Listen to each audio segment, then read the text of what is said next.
అందరూ వచ్చారా? పిల్లలు పరీక్షలు బాగా రాశారా? బాగా అలసిపోయినట్టున్నారు. ఈ మధ్య అంతా కాదలు, కాకరకాయలు, కబుర్లు ఏమీ మనం చెప్పుకోలేదు కదండి. ఈ మధ్య అంతా పుస్తకాలు తీయడం, చదవడం, ప్రాజెక్టులు చేయడం, వాటితోటే మనకి రోజులన్నీ అయిపోయి బాగా అలసిపోయారు నాన్న. సరే, ఇవాళ అందరం కలిసాం కదా. సరే, మనం కూడా కొన్ని మంచి మంచి సెలవుల్లో అంతా కూడా అప్పుడప్పుడు కలుస్తూ కొన్ని మంచి మంచి విషయాలని మనం తెలుసుకుందాం. ముందు చదువు, తర్వాత మిగిలినవన్నీ నాన్న.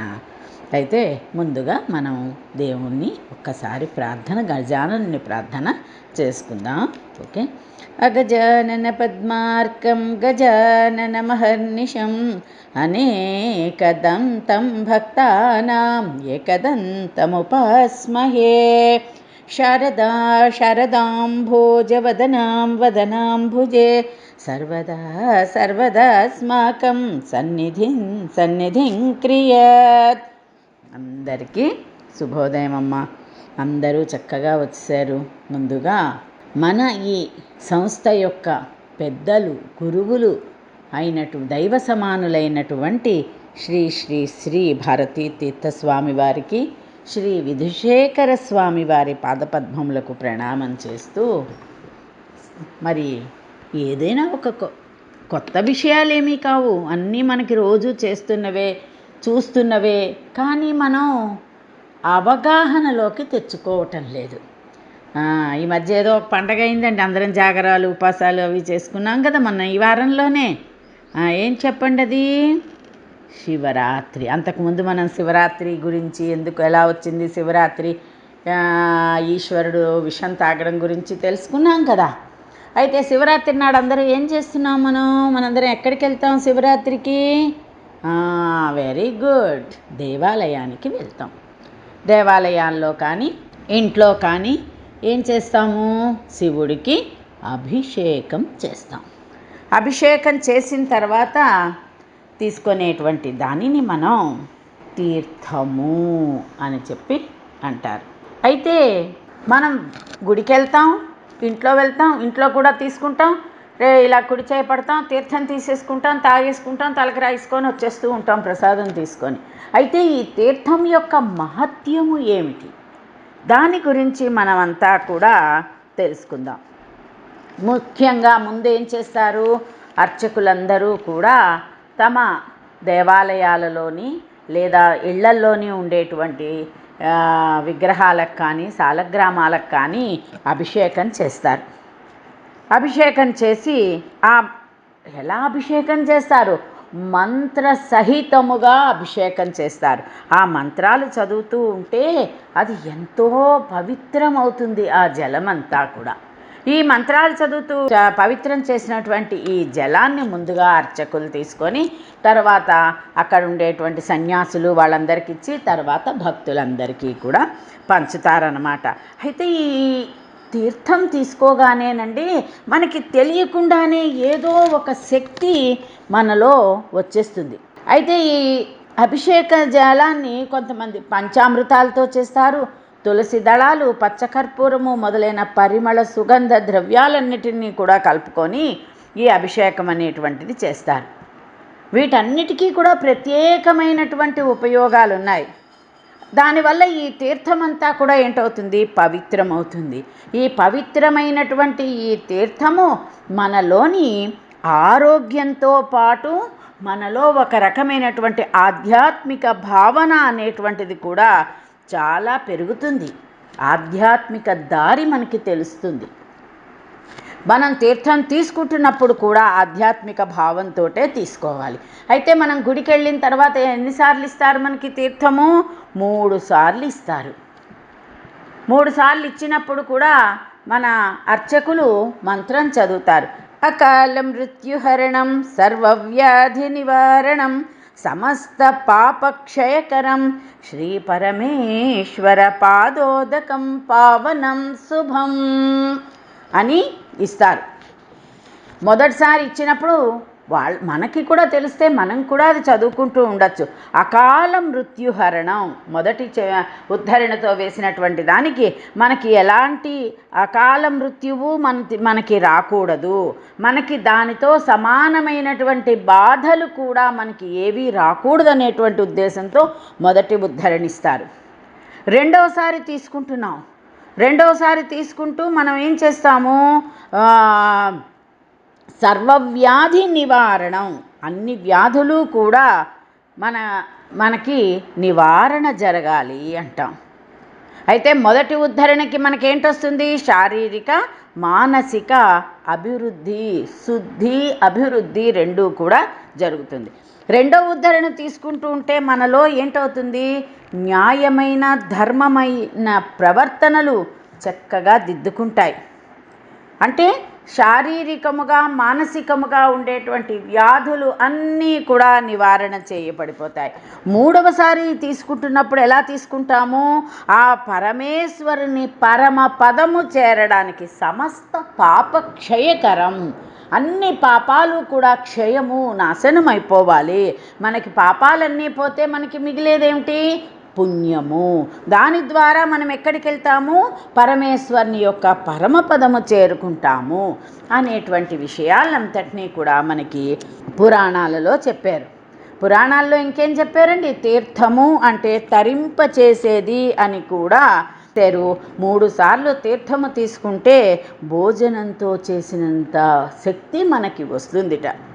ఆలయంలో ఉండే శ్రీచక్రంలోని ద్వారా అభిషేకం చేసినటువంటి ఆ జలములన్నీ కూడా ఏమిటవుతాయి, మనలో ఉండేటువంటి నెగిటివ్ ఎనర్జీనంతటినీ తీసేసి మనలో ఒక రకమైన పాజిటివ్ ఎనర్జీ, మంచి ఆలోచనలు, మంచి ప్రవర్తనని మనకి ఎక్కువగా వస్తుంది. అయితే ఈ తీర్థం తీసుకుంటున్నప్పుడు ఒక్క చుక్క కూడా మనం కింద వెయ్యకూడదు.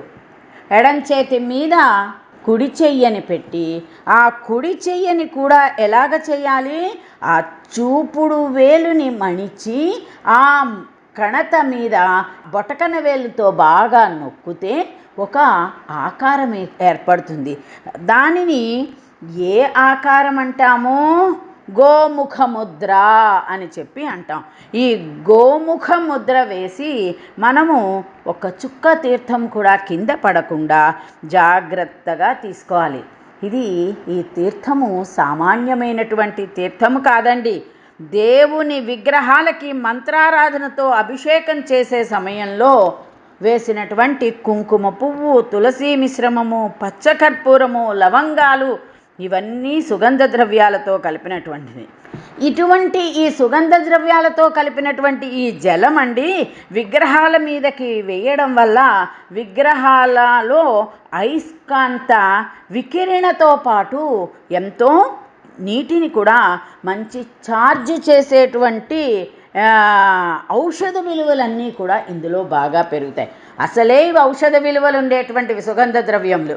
అలాంటి ఔషధ విలువలతో ఉండేటువంటి ఈ జలాలని విగ్రహాల మీద వేయగానే అయస్కాంత వికిరణ జరిగి చక్కగా మనకి ఇంకా మనలో ఔషధ సర్వ రోగాలని కూడా నివారణ చేయబడుతుంది. ఈ జలాన్నండి మ్యాగ్నెట్ థెరపీ అనేటువంటి దానికి కూడా చాలా చక్కగా ఉపయోగిస్తారట.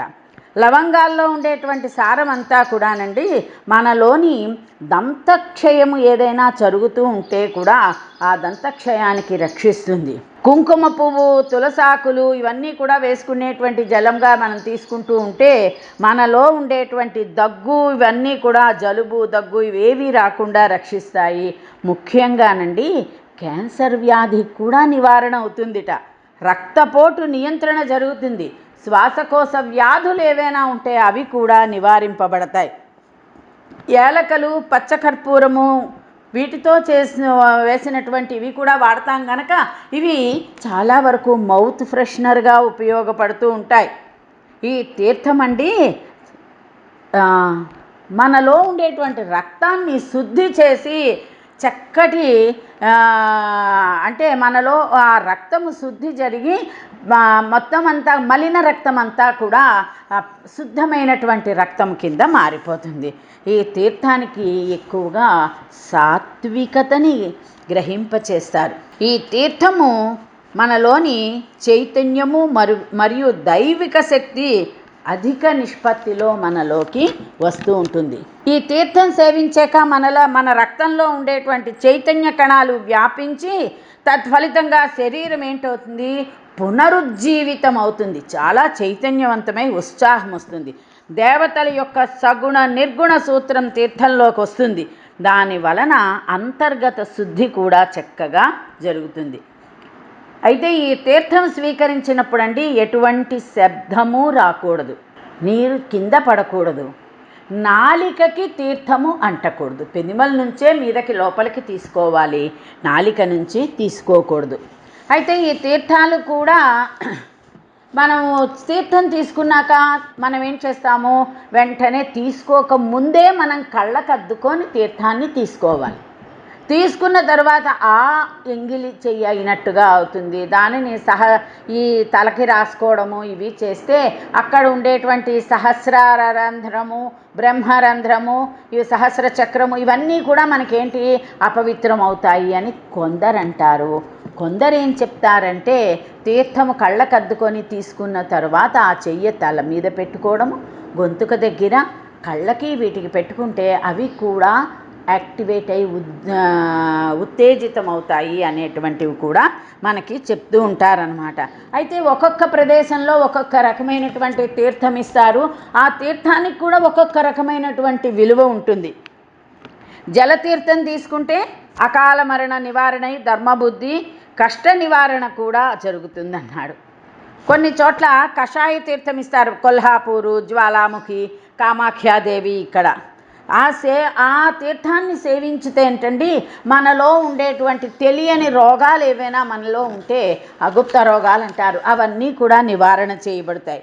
పంచామృత తీర్థం చేసుకుంటే మనం ఏ పనులు చేపట్టినా అవి చాలా దిగ్విజయంగా జరిగి బ్రహ్మలోక ప్రాప్తి జరుగుతుంది. ఇంకా పానకాన్ని తీర్థంగా ఇప్పుడు మంగళగిరి, అహోబిలము వాటి చోట్ల ఇస్తూ ఉంటారు. ఆ తీర్థాన్ని సేవనం చేయడం వల్ల మనలో ఉత్సాహము అధికంగా ఉండి చైతన్యాన్ని తీసుకొచ్చి దేహంలో ఉండేటువంటి వేడంతా కూడా పోయి సమతుల్యం పొందుతుంది.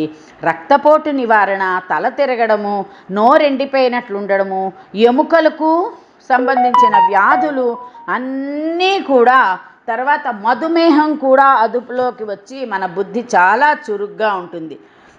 తీర్థం తీసుకునే ముందు నియమాలు కూడా తెలుసుకున్నాము. మనం ప్రతిసారి ఎప్పుడూ గుళ్ళకి మనం పెద్దవాళ్ళతో వెళ్తూ ఉంటాం, మనము వెళ్తూ ఉంటాం. వెళ్ళినప్పుడు తీర్థం తీసుకుంటున్నప్పుడు ఈ శ్యామలమ్మమ్మ చెప్పినటువంటి ఈ చిన్న విషయాలని మీరందరూ కూడా గుర్తు చేసుకుంటూ ఆ చక్కటి తీర్థాన్ని సేవించి ఆ పవిత్రతని ఎక్కువగా పొందుతారని ఆశిస్తున్నాను. ఇంకా మళ్ళా మనకు సెలవులే కదా, మళ్ళా క్లాసులో ప్రసాదం గురించి రమాదేవి అమ్మమ్మ గారు ఒక కథ కూడా ఇచ్చారండి. తీర్థంలో దాని గురించి ఒక కథ. వీటన్నిటి గురించి మనం వచ్చే క్లాసులో చెప్పుకుందాము. జై శ్రీరామ్. అందరూ జాగ్రత్తగా తీర్థం గురించి మననం చేసుకుంటూ ఉండండి. ఉంటాను. బాయ్ నాన్న, బాయ్.